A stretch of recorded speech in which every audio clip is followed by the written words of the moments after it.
சென்னை புரசைவாக்கத்தில் உள்ள என்ஐஏ அலுவலகத்தில் நாம் தமிழர் கட்சி நிர்வாகிகள் இடும்பாவனம் கார்த்தி ஆகியோர் ஆஜராகியிருப்பதாக அண்மை தகவல் கிடைத்திருக்கிறது. கூடுதல் விவரங்களை செய்தியாளர் சரவணன் வழங்க கேட்கலாம். சரவணன், வணக்கம். விவரங்களை சொல்லலாம். கடந்த 2ஆம் தேதி தேசிய புலனாய்வு முகமை எனும் என்ஐஏ கடந்த 2ஆம் தேதி நாம் தமிழர் கட்சியினுடைய நிர்வாகிகள் 6 பேருடைய வீடுகளிலும் அலுவலகங்களிலும் சோதனை மேற்கொண்டார்கள். இந்த சோதனையை தொடர்ந்து ஒவ்வொருக்கும் சம்மன் அனுப்பி விசாரணை மேற்கொள்ளப்பட்டு வருகிறது. நேற்று முன்தினம் கொளத்தூர் பகுதியைச் சேர்ந்த பாலாஜி என்பவர் முன்பு நாம் தமிழர் கட்சியிலே இருந்தவர், மின்பொறியாளராக பெங்களூரிலே இருந்து வருகிறார். அவரிடம் விசாரணை நடத்தப்பட்டது. நேற்றைய தினம் பிரபல யூடியூபரும் நாம் தமிழர் கட்சி நிர்வாகியான சாட்டை துரைமுருகன், இசை மதிவாணன் என்ற ஒரு யூடியூபர், அவர் நாம் தமிழர் கட்சியில் இருக்கிறார். அதுல கோவை முருகன் என்பவர், அவரும் நாம் தமிழர் கட்சியில் இருக்கிறார். அந்த 3 பேரிடமும் புரசைவாக்கத்தில் இருக்கக்கூடிய என்ஐஏ அலுவலகத்தில் சோதனை விசாரணை மேற்கொள்ளப்பட்டது.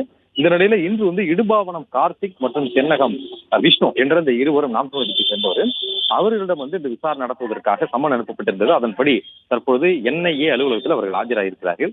இந்த 6 பேர் மீதும் ஏற்கனவே ஓமலூர்ல 2022 பதிவு செய்யப்பட்ட ஒரு வழக்கின் தொடர்ச்சியாக விசாரிப்பதாக ஏற்கனவே என்ஐஏ தெரிவித்திருந்தார்கள். அதாவது அந்த வழக்கில் தொடர்புடைய நபர்களிடமும் இந்த 6 பேரிடமும் ஒரு வெளிநாட்டில் இருந்து ஒரு நபர் தொடர்ந்து பேசிக் கொண்டிருந்திருக்கிறார். அந்த நபர் யார், அதாவது சந்தேகத்திற்கிடமான அந்த நபர் குறித்து தான், அவர் எப்படி உங்களுக்கு தெரியும் என்பது குறித்து தான் இந்த விசாரணை நடத்தப்பட்டு வருவதாக என்ஐஏ அதிகாரிகள் தரப்பில் இருந்து கூறப்பட்டிருக்கிறது.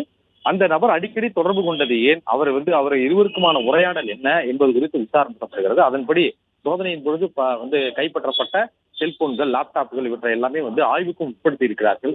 அதில் என்ன உரையாடல் இவர்கள் பேசி இருக்கிறார்கள் என்பது குறித்து அறிவதற்கு அதை ஆய்வுக்கும் உட்படுத்தி இருக்கிறார்கள்.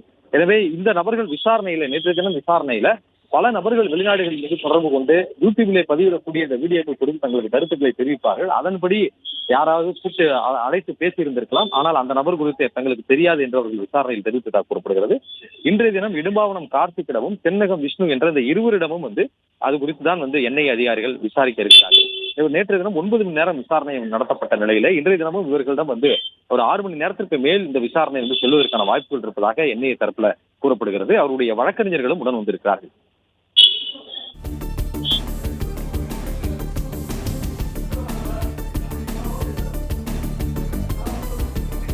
தகவல்களுக்கு நன்றி சரவணன்.